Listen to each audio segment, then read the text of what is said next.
हर एक website databases का use करती है अपने यूज़र के रिकॉर्ड को मेंटेन करने के लिए। बट क्या हो अगर इसी फंक्शन का यूज़ करके हैकर्स आपकी वेबसाइट से आपके यूजर्स के क्रेडेंशियल्स को चुरा ले, तो कितना खतरनाक वल्नरेबिलिटीज हो जाएगी। इस वीडियो के अंदर हम एसक्यूएल इंजेक्शंस वल्नरेबिलिटीज को पेनिट्रेट करने वाले, देखने वाले कैसे एक काम करती है एंड कैसे आप इससे सिक्योर रह सकते हैं। तो आइए विस्तार से जानते हैं प्रैक्टिकली इस वीडियो के अंदर।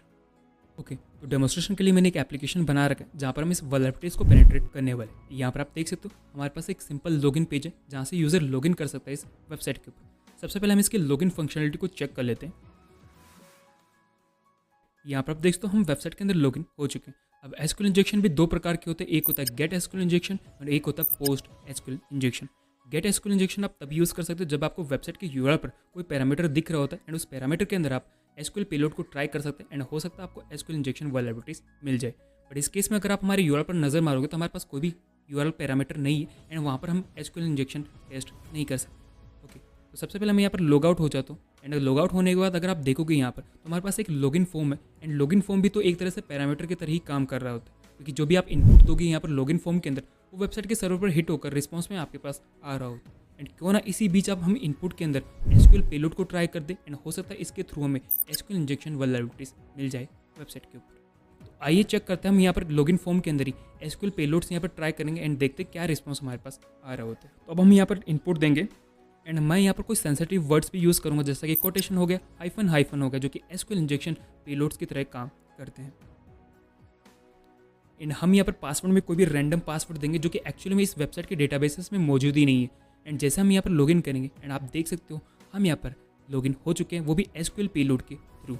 इसका मतलब है कि इस वेबसाइट के अंदर एसक्यूएल इंजेक्शन वल्नरेबिलिटीज है लॉगिन फॉर्म के थ्रू। ओके, कई केसेस में हो सकता है वेबसाइट आपको यहाँ पर एसक्यूएल क्वेरीज हिट करा दे या फिर रिटर्न करा दे, तो उस केस में भी आप समझ जाना कि वेबसाइट के अंदर एसक्यूएल इंजेक्शन वल्नरेबिलिटीज मौजूद है। ओके, अब आइए इसको कैसे हम पेनिट्रेट करते हैं। पेनिट्रेट करने के लिए हम यहाँ पर एसक्यूएल मैप का यूज़ करेंगे, क्योंकि हमें लॉगिन फॉर्म से मतलब नहीं, हमें यहाँ पर डेटाबेसेस को एक्सेस करना है यूजर्स के। तो उसको एक्सेस करने के लिए हम यहाँ पर एसक्यूएल मैप का यूज़ करेंगे एंड पूरे इंटायर डेटाबेसेस को हम यहाँ पर चेक करेंगे।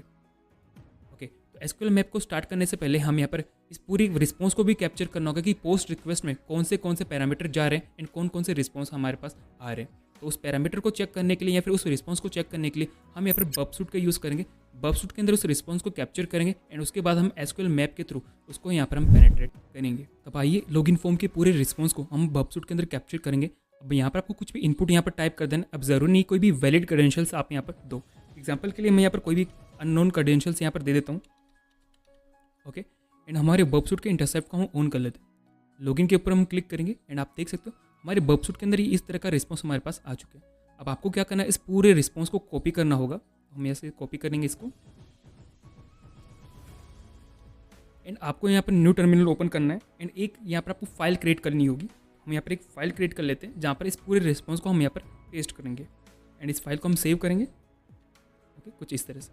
ओके, अब आपका बबसूट का काम कंप्लीट हो चुका है। आप चाहो तो इसको ऑफ कर सकते हो। हम यहाँ पर इसको क्लोज कर देंगे। हमें सिर्फ रिस्पॉन्स तक ही यहाँ पर सीमित करना था, क्योंकि यहाँ पर जो भी एसक्यूएल मैप यहाँ पर पेलोड्स ट्राई करेगा वो इस पैरामीटर पर ट्राई करेगा। हालांकि चाहो तो आप यहाँ पर मैनुअली भी टाइप कर सकते हो, बट ये अनप्रोफेशनल लगेगा एंड यहाँ पर आपको काफ़ी ज़्यादा टाइम भी लग जाएगा। तो यही काम हमारा एसक्यूएल मैप के थ्रू हम करेंगे। बस इतना सा काम था हमारे बबसूट का, तो हम इसको क्लोज कर लेते हैं। अब ये काफ़ी ज़्यादा इंपॉर्टेंट पार्ट है हमारी इस वीडियो का, क्योंकि हम यहाँ पर एसक्यूएल मैप को रन करने वाले एंड जो भी कमांड मैं यहाँ पर यूज़ करूँगा इनको काफ़ी ज़्यादा आपको ध्यान से नोट करना, क्योंकि हो सकता है आगे चलकर आपको इसका काम आ जाए।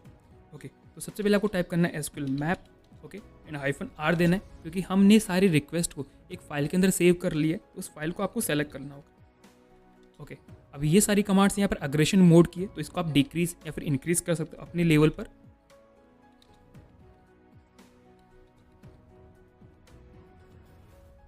ओके, तो सबसे पहले हम यहाँ पर डेटाबेसेस को इनुमरेट करेंगे कि कौन सा वेबसाइट डेटाबेस यूज़ कर रही है। तो इसके लिए आप टाइप कर सकते हैं -dbs एंड इसके बाद -बैच, जो कि आपके सारे काम को ऑटोमेट कर देगा। आपको कुछ भी टाइप करने की ज़रूरत नहीं होगी।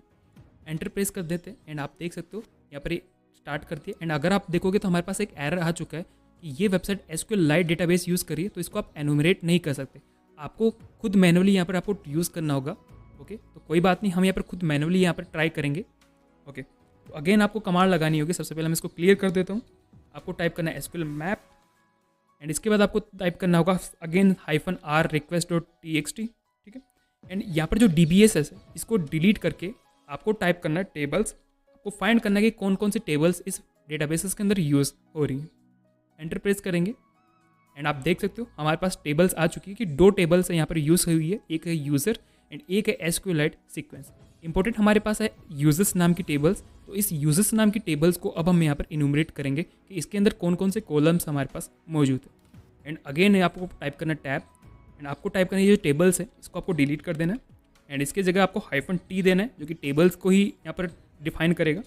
टेबल्स हमने क्या फाइंड करी थी, हमने फाइंड करी थी यूजर्स नेम से एंड इसके बाद आपको देना -, डंप यानी कि पूरे डेटा को हम यहाँ पर चेक करने वाले एंड अगेन -, बैच यहाँ पर आप यूज़ कर सकते हैं। एंटर प्रेस कर देते हैं एंड आप देख सकते हो पूरे इंटायर जो यूज़र के अंदर यूज़र टेबल्स के अंदर जो भी कॉलम्स होंगे या फिर जो भी डेटा होगा, पासवर्ड्स होगा, हैशेस होंगे, वो सभी कुछ यहाँ पर आपको देखने के लिए मिल जाएंगे। बैच आपने इसलिए यूज़ किया ताकि ये पासवर्ड्स होंगे, हैशेस होंगे, उनको भी ये डिक्रिप्ट कर देगा। बाय डिफ़ॉल्ट आपको करने की ज़रूरत नहीं है, ये जो भी पासवर्ड्स होंगे उनके हैशेस को यहाँ पर डिक्रिप्ट करना स्टार्ट कर देगा। तो इस तरीके से आप यहाँ पर एसक्यूएल इंजेक्शंस वल्नरेबिलिटीज़ को टेस्ट कर सकते। इस वीडियो के अंदर हमने देखा कि किस तरह से पोस्ट एसक्यूएल इंजेक्शंस वल्नरेबिलिटीज़ काम करती हैं, या फिर कह सकते हो लॉगिन फॉर्म के थ्रू कैसे हम एसक्यूएल डेटाबेसेस तक पहुंच सकते हैं, उसके बारे में हमने जाना। आइए कैसे इसको सिक्योर कर सकते हैं उसके बारे में समझते हैं।